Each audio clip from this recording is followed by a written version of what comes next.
ocean. And if you take a close look at their heads, you will see why they have these Sea ears lions are here. so much cuter You'll than notice sea they have lions in shadow. external ear flaps, or little pieces of skin Yun na. that show us where their ears are.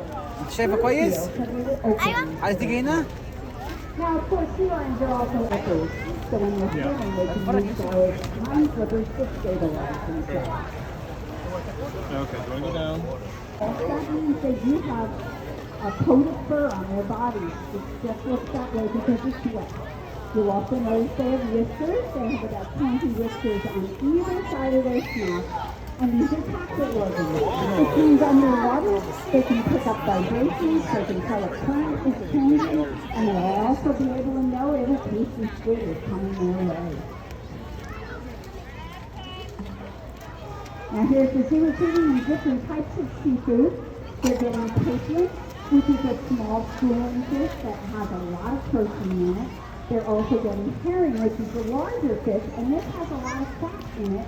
So that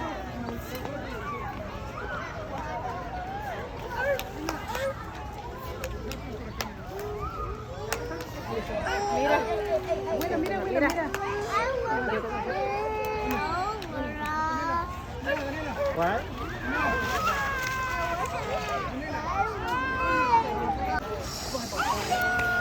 Training section.